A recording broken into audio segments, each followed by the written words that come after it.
Hello, everyone. Welcome back to the Visibility Factor podcast. This is Sue Barber, your host.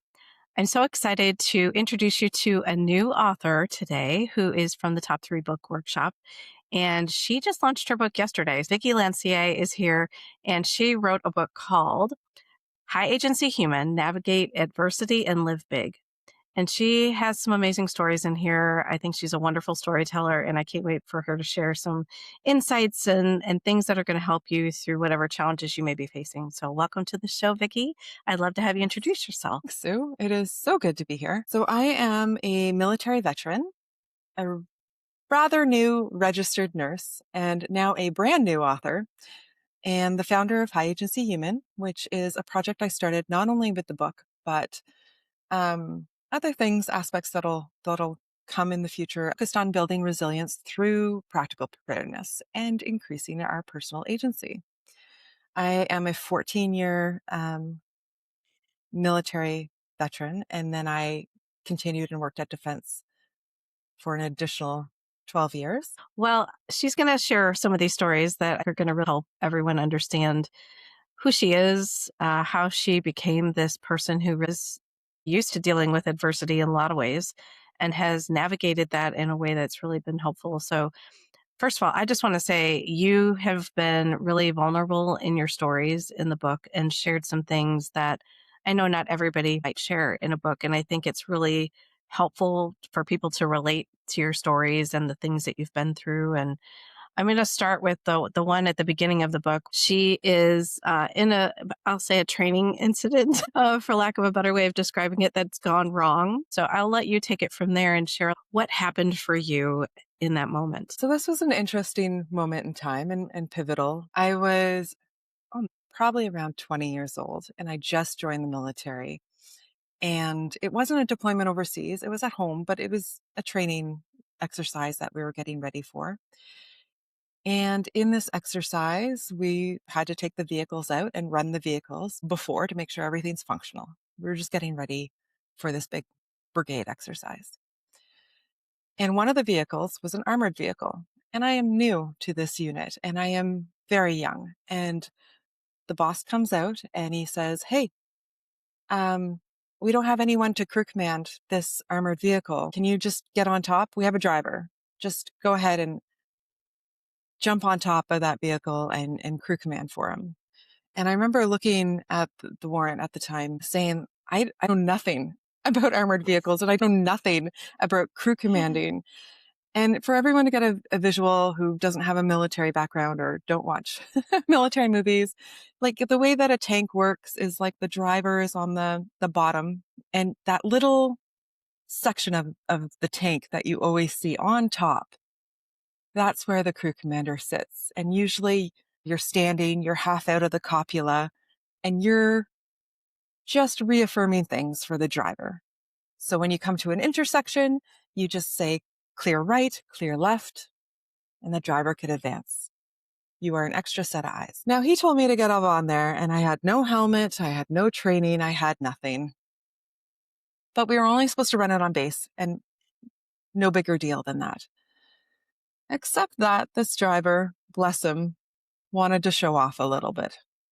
And I was so young in the military that I didn't have the guts to say, "No, slow down. Maybe we shouldn't be doing this." And he decided to show off by taking the vehicle into the training area, which we weren't supposed to be driving in. And when we got to the training area, long story short, we ended up going up these sand dunes. And then, of course, driving down the sand dunes on the other side, far too fast for this vehicle. And we hit an old tank ditch that was in the training area. So the armored vehicle comes up and it slams down on the ground. And it came up and down with such force. I had no seatbelt on and no helmet. So my little body came up with the tank and then came down, and my face ended up connecting with the copula, which went through my face, breaking my nose, plucking out my teeth whole, and really just cutting myself through the chin and doing some damage there. I tapped him on the shoulder and said, "Hospital." I am sure he did not understand any words because I'm sure I didn't really say any words through the mess that I was. But he turned around and saw a lot of things wrong with my face and drove directly to the hospital on base. While he was doing that, I got out my military ID. I got out my health card.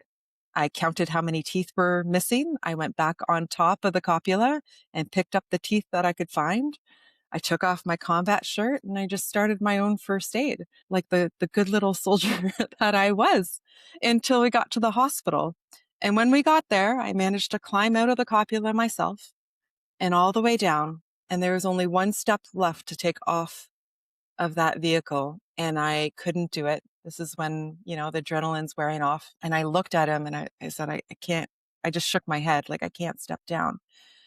And bless that man, he just picked me up like a movie scene and swooped me in his arms. And the hospital, there was no one there. It was a quiet day. There's nothing going on, empty hallways. And right out of a Sunday night special, he kicks open the double doors, yells medic, and everybody floods the hallways. It was quite a moment in time. You almost felt like you were watching yourself. Then you had to go through two surgeries Uh-huh. quickly after that to get your face back into order. And I want to read you what she wrote after that because it was obstacle course day 2 days later. And when they said to her, "You don't need to do this," she says, "At that moment, however, a simple question crossed my mind. What's the most courageous thing I can do right now? If I don't make it here on my first contract, then I have nowhere to go." I was scared, but I sure as hell wasn't going back to small town life. There had to be more. I had to be more. Where did that come from for you in that moment? Because you easily could have said, "No obstacle course today. I just had two surgeries," and no one would have blamed you. No, it would have been absolutely reasonable. A lot of things would have been reasonable. So I was a reservist at the time and supplementing in the regular force, and it was just a contract. It would have been fine to go home. It would have been okay if I said no to the obstacle course. A lot of things would be very acceptable. Except I grew up in a small town and life just seemed to go in circles in that small town. And that is not the life that I wanted for myself. I also didn't do well in high school. I'm pretty sure I barely made it through high school academically. I wasn't the most studious kid. So I knew that the military was a very good option for me with multiple possibilities of all my big dreams. And this was the very start of it. So if I let this hinder me now, what does that mean for the rest of my big dreams? Wow. I mean, I think that's the moment where everybody has a choice to make. I love that you took that courageous step. I just thought it was a great question to ask yourself and not one that I think a lot of people would think about, especially in that situation. And so let's talk about the book itself and Yeah. who it's for. So I really wrote this book for folks who, and this happens to a lot of us, where you can't seem to catch a break. It is one thing after another after another. And I think we're living that right now with global events as well as our personal lives. And it just seems to compound with no end in sight. I also wrote it for everyone who's doing really well, but want to create more space in their lives so that they could live a full, big life the way that they want to. So I love that you're doing that for people, whether or not they're feeling the challenge or whether they're doing well. This really struck me when I read this. Most importantly, the realization set in that through our responses, we influence our outcomes. Adversity isn't running the show, you are. So tell me a little bit about how that showed up for you or what made you really feel like that was important to put in there.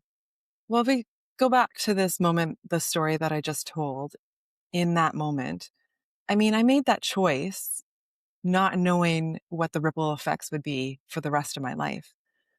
But they very quickly showed up. I started gaining a reputation for someone who could get through hard things.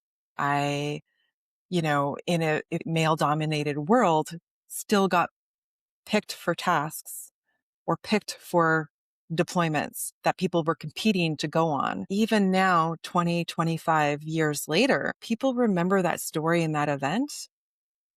Or even in my own life, now this story and event and decision is paying dividends because of the decisions that I was able to make after that in the same way where I pick what the courageous decision is versus the decision that I want to do.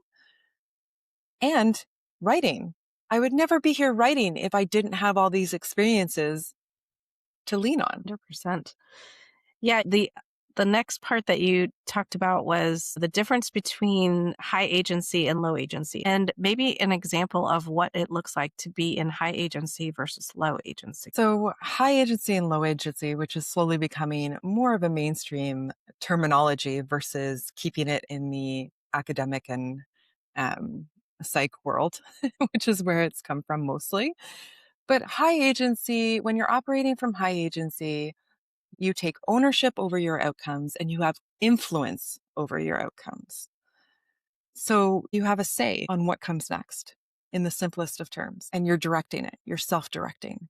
Like another term that's closely associated with it is like self efficacy.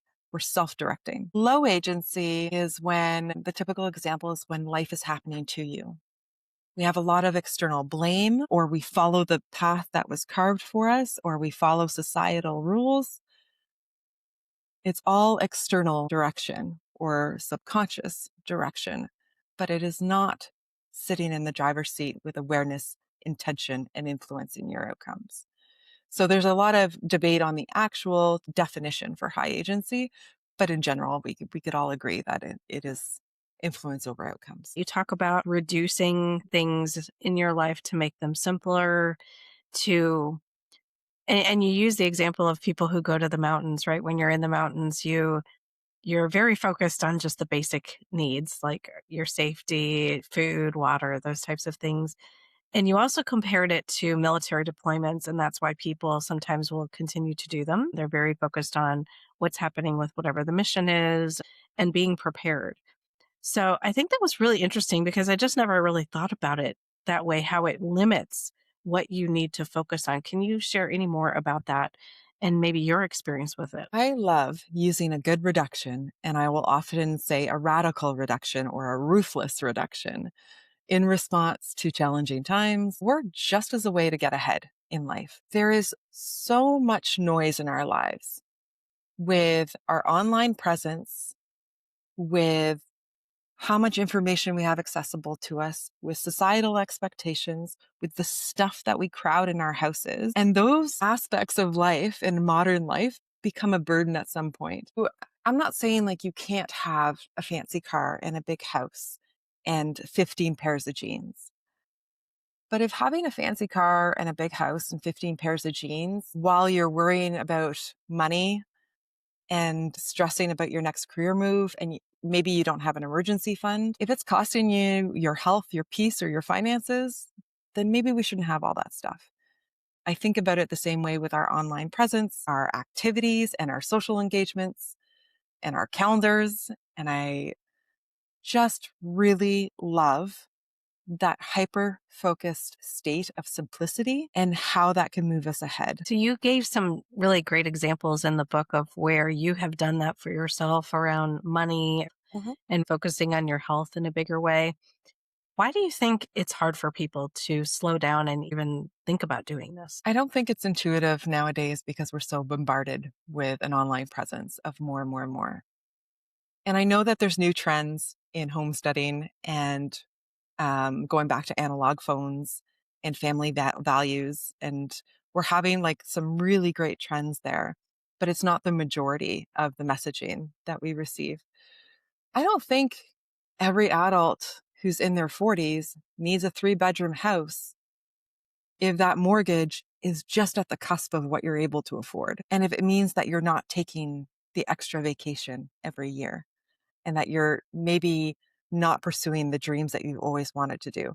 I think we need to redefine what it means to be successful in life and where our freedom lies, and maybe be okay with less or not replacing everything so quickly, but maybe repairing our things. Like, I don't know how many fancy leggings that I'm sure I have at least 10 pairs of $100 leggings sitting in my closet. Let's be real. And it wasn't until the last few years that when they get a hole in them, I've started sewing them instead of throwing them out and getting a new pair. It's like, why am I constantly wasting my finances on this when really what I want to do is save my finances to go on big trips and spend time with my family? Almost like prioritizing what's really important to you according to your values and according to maybe where you are in your life. I saw this documentary about how many clothes are being bought and how everybody just donates them instead of repairing them or fixing them, as you talked about. And it was eye opening to see how much is being thrown away or sent to other places for them to deal with. And I think that is important for people to know, right? Because it doesn't feel like that. It feels like you're donating it to Goodwill or something and it's being taken care of and donated to someone else, but that's not always the case. So, I was going to say, we overconsume in almost all aspects of our lives. mhm, We're living at the wrong edges. So we overconsume in food, we overconsume in products, we overconsume in our digital lives and what we need there. It is just this constant overconsumption. And I just came back from a trip for 2 months in Albania, and I traveled with only carry on for those 2 months. And I brought 5 shirts and one hoodie and, 2 jeans and some leggings. And it was just carry on only. And I still had more than what I needed. wow, And that's that was incredible. such a lesson. I came home to my house. I didn't feel I was lacking anything. And I'm looking at all these clothes in my closet. It's like, I don't have to buy anything for the next 10 years. So interesting. I think there's just all this comparative pressure or, social media, especially for, I would say, younger generations who see the latest and greatest things. And I'm sure we went through that as teenagers and stuff that we had to have the cool jeans and all of that. But I think it's important to start to teach the lessons that you're talking about in the book to people now, right? Where they can start to see that they don't have to do it the way that maybe their parents have done it or grandparents have done it. They can do something different. And do what I call a radical reduction as a means to get ahead. Mhm. Like you could go through one room in your house and I'm sure that would garner X amount of dollars that you could then put towards your fund for the next trip or your emergency fund, better yet. Yeah. So, one of the other things that you wrote, overwhelm in my book is also adversity. The more demands we fill our lives with, the less room we have to live. And I thought that was really key because you think about all the things that are coming at us, information, social media, all the things at work in life. And it feels like there's never enough time to do anything. So, can you talk about what you share with people around overwhelm? I mean, what I've learned from overwhelm mostly comes from Brene Brown. I am not a researcher or specialist in this department by any means. But one thing that she taught that really stuck with me is that overwhelm is a incapacity point. It means you are no longer capable. It's a complete overwhelm. And the solution for that is nothingness. So I think of the times where I've used the word overwhelm, like I'm completely overwhelmed. My schedule is too much. School is driving me nuts. Coworkers are driving me nuts. We have another project. I'm overwhelmed. And then I look back and I realize that I've been using the word wrong. I wasn't overwhelmed. I was stressed, or I was frustrated, or I was upset, or I mismanaged my own time schedule, or I didn't push back with boundaries, or I didn't delegate. But I wasn't actually overwhelmed. Overwhelmed is a point of burnout where there's an incapacity to carry on. Yeah. But it's the norm, and that's what I think what's hard is people that's all they see is that everybody's pushing it to the limit, working a bunch of hours, working multiple time zones, everybody's trying to do everything, and it really is unrealistic, especially now. It's even worse than when I was in corporate. It's just so much coming at everybody that it's just really hard to navigate all of that stuff. So you're helping people see that they can do something different, make choices, even if it's just little baby steps that help them start to clear a space for themselves and allow them to think and be quiet. It's interesting, right? Because the first thing people do when they come into their house, turn on TV, turn on whatever, turn on music or something. Nobody wants to hear silence. And we're starting to see that with our younger generation where Mhm. there's an inability to be bored. And I think what we're missing, like all our best creative thoughts, happen when we're bored, our ideas, our big ideas. I just think there's a beauty in being bored and it does something wonderful to the mind.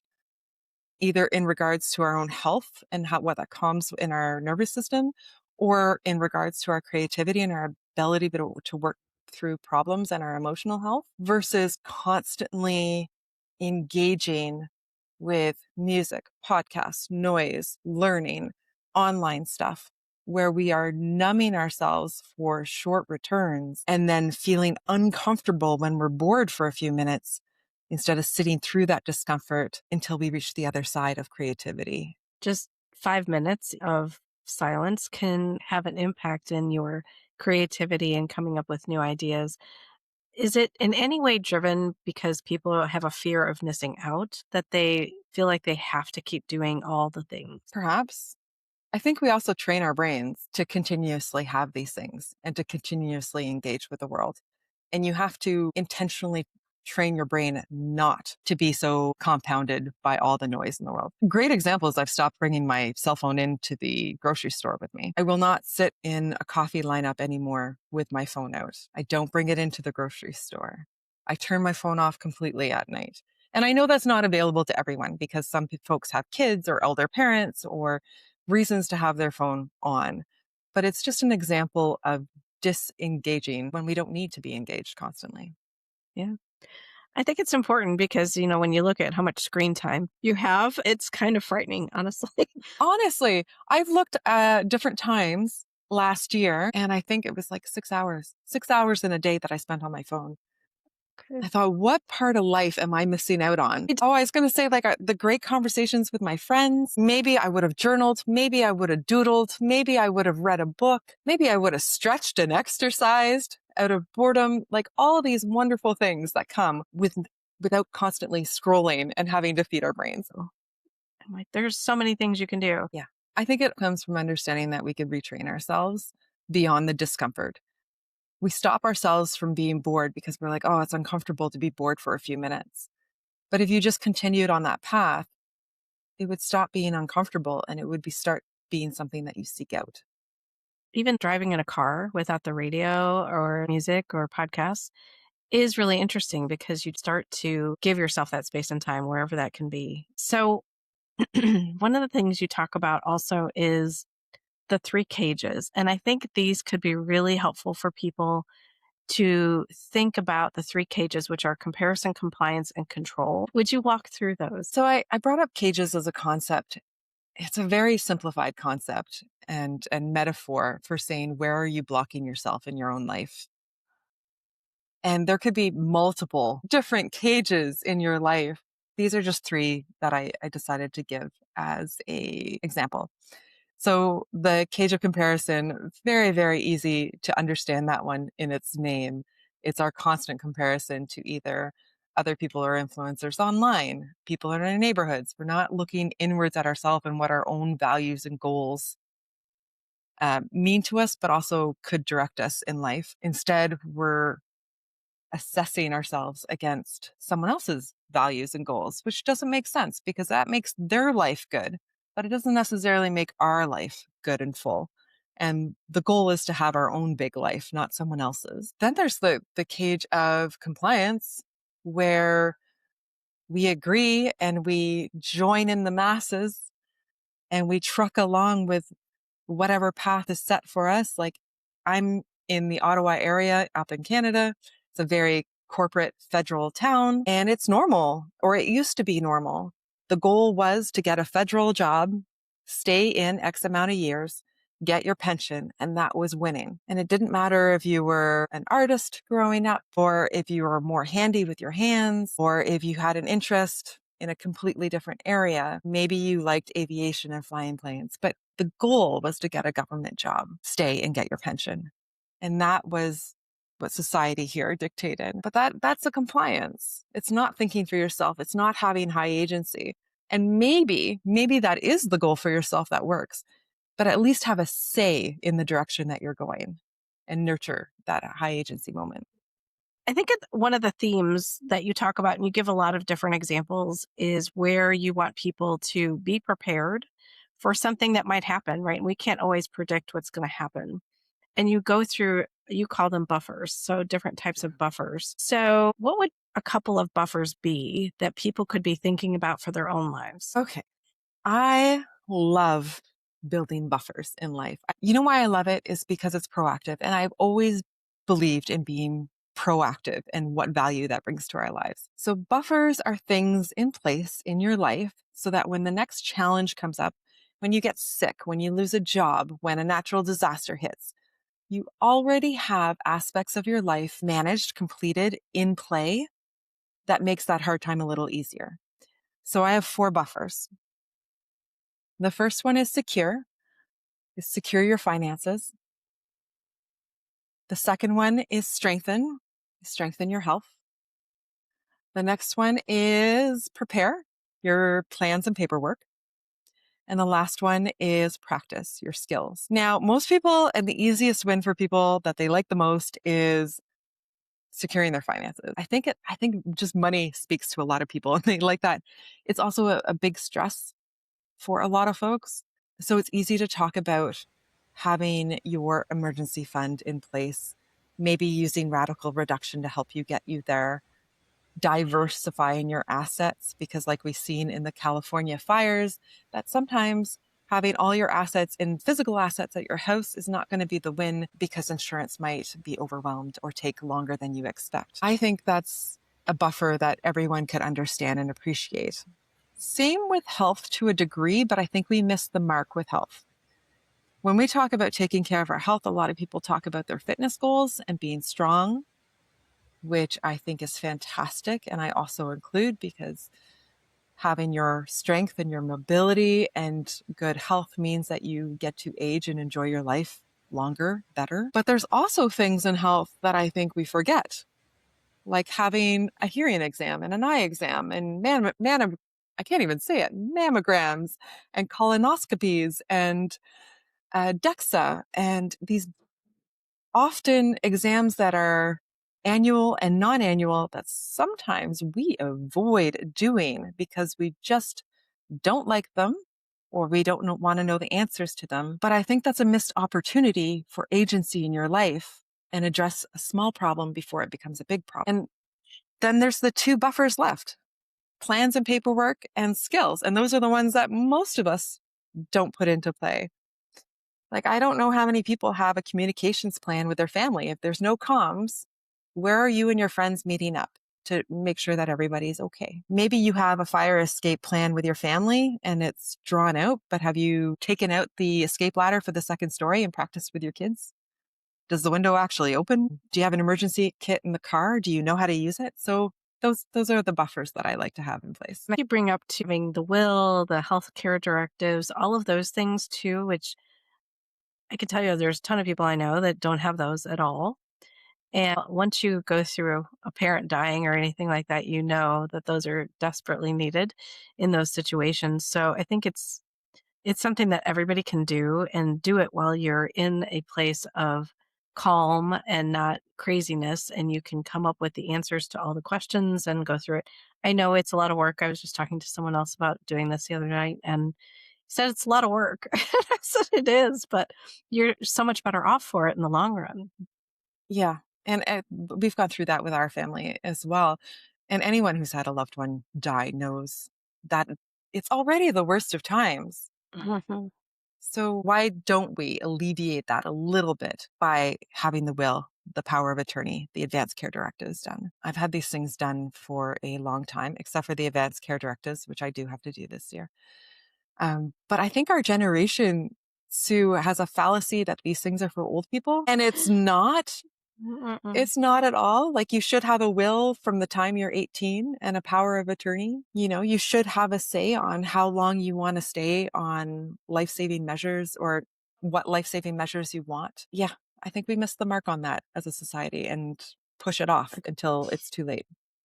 Agree, because like my kids are old enough now that they're not under my care as an adult anymore. So I can't make those decisions. If they don't have that, I'm kind of stuck to even help them. Yeah. So I've been harping on them to please get them done so that if something happens to you, it's just something you have to be prepared for, I think for sure. So I love that you brought those up. I think they're really helpful and you just never know, how much time you have or when something could happen. Mhm. And what burden do you want to alleviate your loved ones? Hmm. Like, I see having all these plans and paperwork in place as a personal responsibility and a caring action for my loved ones. I don't want them to mourn me and fight over how to close my social media accounts or how I want to be buried or what kind of ceremony we should have or who gets what. You know, like Yes. we shouldn't add that burden on them. No, totally agree. I've been through that too many times. So it's no fun for sure. Anything else that I didn't ask you about that you want to share about the book? I just think the book is a great place to reframe our minds and take agency back in our lives and realize that we could prepare for a lot of stuff before even harder times come. I would I would love us to start using the good times to prepare for the hard times. That's what I would love, Sue. Love that. That's a great way to say it. Well, I hope everybody will pick up a copy of her book. I'll put all the links in the notes for you, but just understand that she's been through a lot of different things and she's been able to leverage this for herself and now become a nurse and all kinds of things. So, it's all about the choices that you make in situations and whether you're going to choose to do something that helps you or you're going to choose to just hope it gets better. And that doesn't always happen. So, we're going to switch into the four questions I ask every guest right now. So, I'm anxious to hear Vickie's answers. The first one is, what is visibility to you and why did you answer it that way? Visibility to me is having my values and intentions understood.